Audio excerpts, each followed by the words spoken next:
let us know how really is the history or the culture of Philippine motorsports? Well, Philippine Motorsports started way back in 1960s, I think 1950s. And there's been a lot of motorsports back in the days, almost starting with drag races and in I think in Green Hills, yeah. Oh yeah, exactly. And in Sataan, So, but ever since, there's always been some circuit races. It's mostly started in circuit races and on empty lots and subdivisions until we finally got, of course, the Subic Raceway and then moved on to Batangas Racing Circuit and the Clark International Speedway. And of course, rally was a very big event also those days.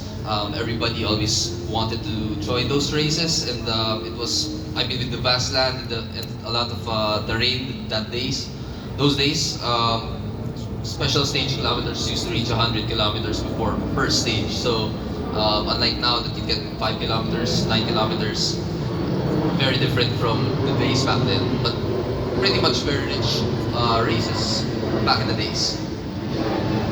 Like you mentioned, we pretty much started with rally racing, or that was the start of all the festivities, or how big motors. It was the catalyst, one of the catalysts rather. Then eventually we moved to racetracks. JP, you pretty much have a good. Oh, easy. No, it's real. Totoo na to. You're trying to date me there. I caught you. Your family has a huge heritage. It's a big name in the sport, and your dad pretty much excelled in everything, and you were there to witness it from a very young age. How were you able to see that side of the industry back then, and how it has transformed to today? Can I jump in real quick? Yeah. Just real short. Go. You know, my dad was never a race car driver. He wishes he was, but he would say he used to ride with pretty much all the greats. And he would always tell me, you know, Francis, the smoothest driver that I ever had the pleasure of riding shotgun with was your dad. Cool. Super happy. By the way, how is your father? Doing really good, thank you. Okay, tell him hi for me. So, guys, motorsports in the Philippines really kicked off when they built the circuits. Milo, you're 100% right. Ivan, you're also 100% right in saying that the rally courses are getting shorter and shorter and shorter. Why? Because there's nowhere to do it, right? There's nowhere to do it safely, right? Yeah. So, with the introduction of the circuits that we have in the Philippines, first it was Batangas in 1996. So I was about 10 years old then. And we got the opportunity to bring in Formula cars. So we had Formula Toyotas, we had Corolla Cups, and we had all sorts of other racing. And that really started the explosion of motorsports in the Philippines. So it started in 1996 for me, right? And then, of course, we had the Subic International Speedway, which unfortunately is no longer around. But that also helped grow motorsports because we had a circuit in the north and we had a circuit in the south. Now, come 2010, we have the introduction of the Clark Speedway, which really leveled up the motorsports in the Philippines because we had really a world-class racing facility. And when I say world-class, you know, you guys have been to Batangas, I've been to Batangas, and my goodness, right? After you've been to Clark, you don't want to go back to Batangas simply because it's just really, it's bumpy. And although it is a great driver's circuit, it is not a great circuit for spectators. Diba? There's no proper accommodations, there's no proper food, and it's hard to see the action. But when you go to Clark, boom, everything is there. As a matter of fact, there's even nightlife, right? Yeah, seen you there. All right, so what am I gonna say about this? Well, I believe that Philippine motorsports has developed a lot over the years. We have the introduction of the Vios Cup, which is the biggest one-make series in the Philippines. We now have the Miyata Cup, which is great. A bit of a different demographic for people racing. And then we've got the Formula V1 races, we've got the radical guys as well. And I think it's really showing that there's a lot of interest for motorsports in the Philippines. It's just that we lost momentum during the pandemic. I think motorsports was really on an upward trajectory, and the pandemic in 2020 has basically brought us back easily another 5, 6, 7 years. And I think that this year has been a very slow year for motorsports because of not only the political climate, and also obviously the tapering off of COVID at the beginning of the year. It was like we were in lock-in, but we weren't. So like our family has been in lockdown for like 5 months because we've had it 5 times in the house. It's crazy. Yeah, I'm good. I'm good. I tested negative today. So just wanted to let you know. What I'm trying to say is I believe that we are on an upward trajectory because we have nowhere else to go but up. And again, we have people like David that has really gone in, has gone all in. 2 feet, 2 hands. He's jumped into local motorsports, not at the top level, but at the very bottom, which is grassroots. And this is where we need to concentrate. Grassroots motorsports, the go-karts, the electric karts, the indoor karting, accessible to anybody, super easy. And of course, the esports. We've got a bunch of guys doing the esports. It's the most inexpensive way to get involved in motorsport. It is how we grow the enthusiasts, and that's how we create the ladder to getting our first Formula One driver. And this guy will talk about that ladder in a bit, yeah? All right, thank you. Thank you so much, JB. Great insight, great words. Let me rephrase that. I think you're going in a great direction, but I've got, for the people that are here today, right, I think I can rephrase that really, really well. My friend, everybody out there, let's be honest with each other. This is the most, okay, achieved Filipino driver in the country today. This is the guy, right? Okay. Now, having said that, I'd like to rephrase Milo's question to make it really relevant to everybody that is here today. With everything that you've done, okay, so let me summarize really quickly. I met this guy, he was probably, what, 7 years old, 6 years old, right? He was doing the karts in Carbona, like he was little, really little, and super slow at that time. I used to give him tips, you gotta step on the gas a little more, man. Anyway, so he's gone from little karts to big karts, international karting, Rotax Max Championships, and then after that you went on to Formula BMW, Formula Renault, and then GP3, World Series, and then you had a win in Monaco with GP3, and then in GP2 as well, and then testing in F1. This is the guy, there's no doubt about it, right? And what he's going to tell you now is, if he were to give one piece of advice to an up-and-coming young driver, what would it be? Well, I think, I'll tackle both questions from Milo in terms of how can we make racing more accessible, and at the same time, what my advice would be. I'll come to the advice part at the very end.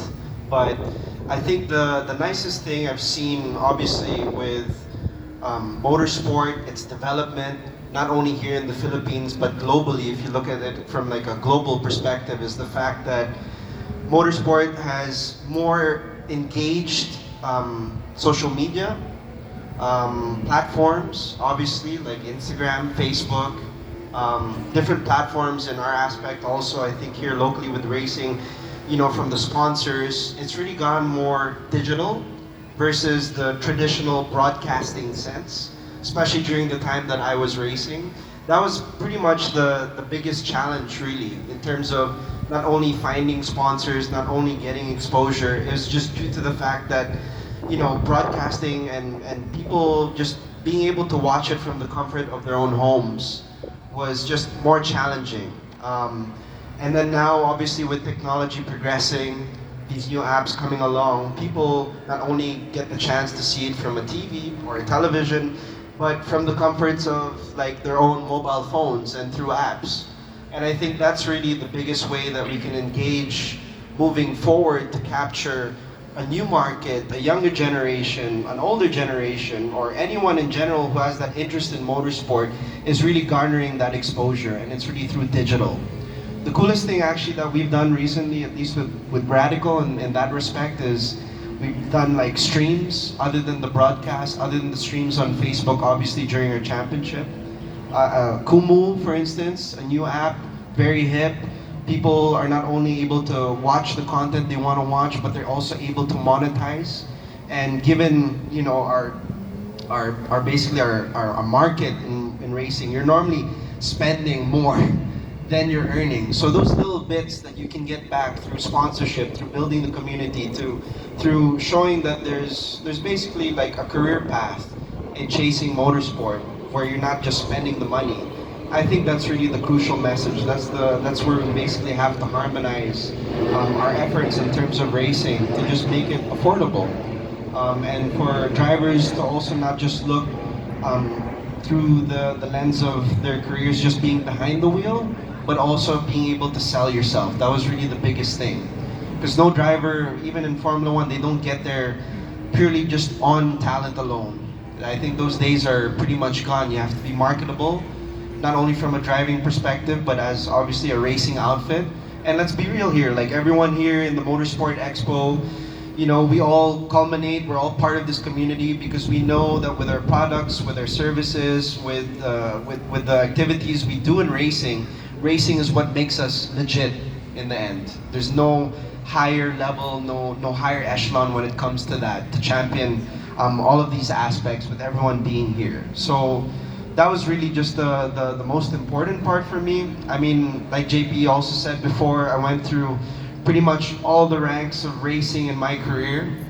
And I think the one thing I want to emphasize is the fact that I started my racing career here in the Philippines.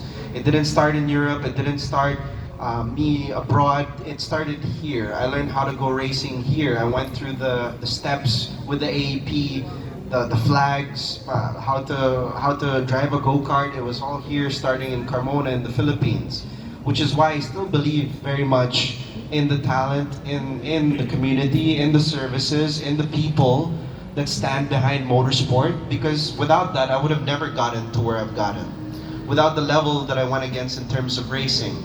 So, I think we're still in upward trajectory. I think what people are realizing more now is that we've had talent for the longest time here, and that's not just me, that's not what JP and his family has done, that's not what everyone's done like previously within the community. I mean, there's people like Dodgy Larell, there's people like Jovi Marcelo, like all these greats that have come and passed since in our illustrious motorsport history. And I think just believing in that, building on it, we can definitely make a future. And I think really the biggest point, and people always talk about like, do we need a racetrack? Do we need to bring an event here to get the eyes and the attention? I still fully well believe that it starts with the racing driver. If we get behind the driver, that's basically the cheapest way we can get to the top level. Hosting, organizing events, there's always just that much more cost that goes with it, around it, organizationally as well. But getting the driver there and making a hero story out of them, getting the people behind that, I mean, what did Manny Pacquiao do for boxing when he rose to the ranks, right? So in that aspect, I always truly believe like putting in the foundations for developing future motorsport drivers, Filipino racing drivers, that's really the best way we can all do that, and doing that together as well. What else can I say? Well, actually, Mic drop. yeah, actually, that was great. And just to clarify, you were saying about today's influence in terms of social media, getting streaming all the races and all of this stuff. But you also have to consider the rising costs as well now. So would you say it would be more, is it easier today to get into motorsports or before? I think that question will always remain a hard one to answer, just given either the economic climate or racing in general is never. It's never. It never comes with the fact that the question of money is always behind it. That's always been a struggle for all of us, basically, whether we're organizing the races, whether the ones participating. Even the F1 greats, even Senna had to go with his own family money to reach Formula One. Even Fernando Alonso needed sponsors just to get to where he got. So there's always this element of financing and money that I think will always be a challenge. Whether it's easier now or not, I think the answer is most probably yes. Most probably because of how esports is evolving, how it's coming closer to reality in a sense. Although I think, the school of being actually at the track, there's nothing that tops that in that aspect. But I do think we're able to come closer. We're able to connect much easier, given obviously technology, all these platforms, apps, social media. It's just much easier to get that exposure when before we barely even heard about it. And look what the difference it did with Netflix.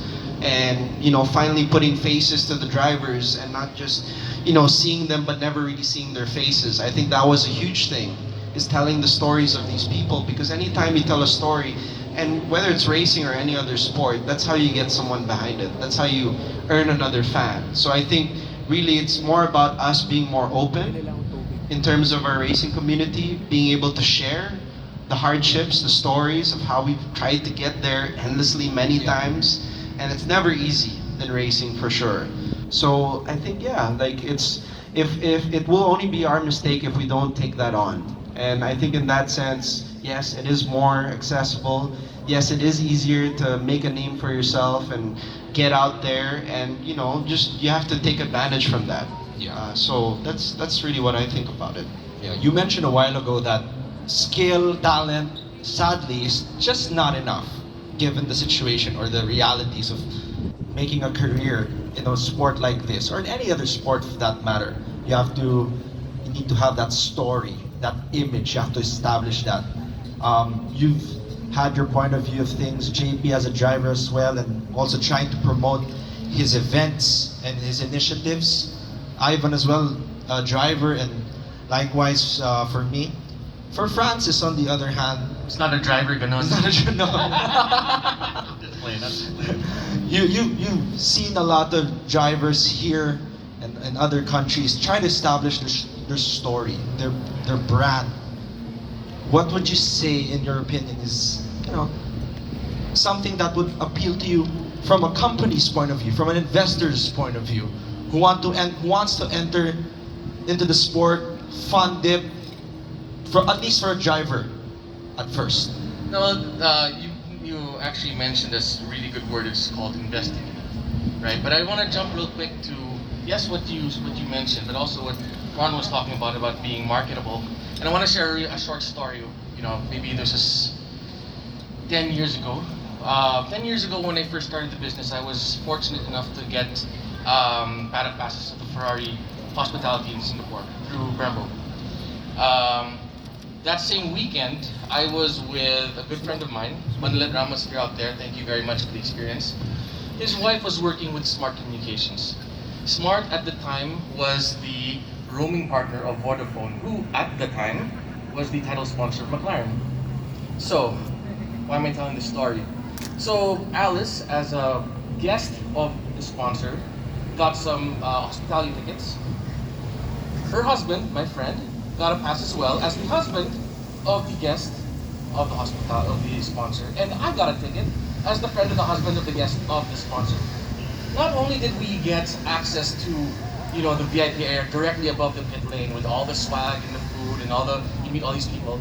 They took us down to the garage to see the car as they're working on it during just after FP1, and they brought out world champion driver Jenson Button to meet us.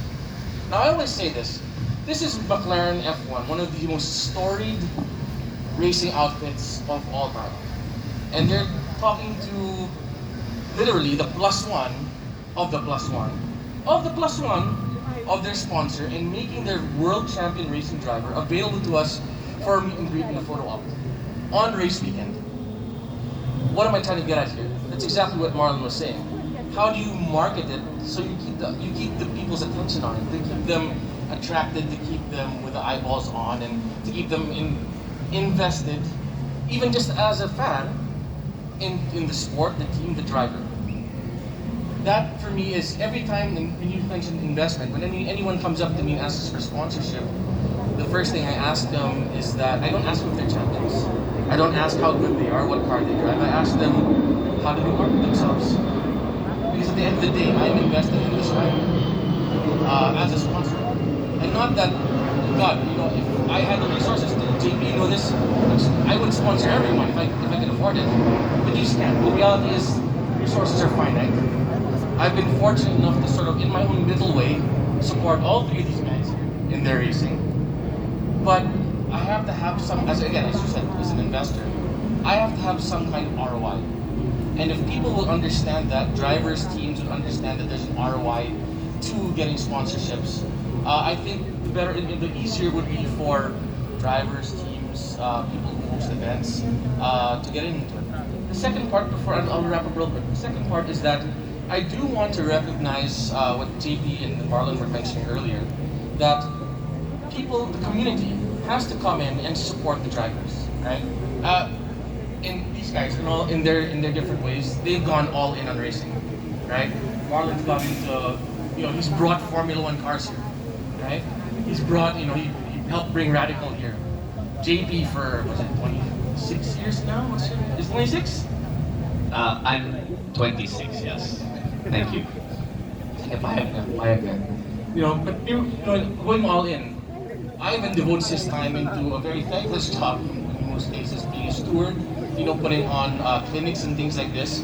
The guys who put up this event, they went all in and said, what the hell, let's just go and put up this event to bring the community together. And I think that if we can get the community rallied around, drivers, teams, events, sports, I think that we really have a lot of potential. And yes, we have nowhere else to go without.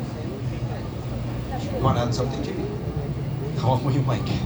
Thank you very much, Francis. Right, thank you so much, Francis. Moving forward, we see the future of Philippine motorsports shining bright. Ivan, going back to you, what programs do you see would serve as catalysts to further? As we discussed earlier, the importance of grassroots is to create the motorsports fan base for the industry. If there aren't people following it, if there aren't people supporting the drivers, if there aren't sponsors, then there will be no motorsports in the Philippines. So before I go, you guys, what I want to do is I would like to invite all of you guys that are interested to learn about motorsports.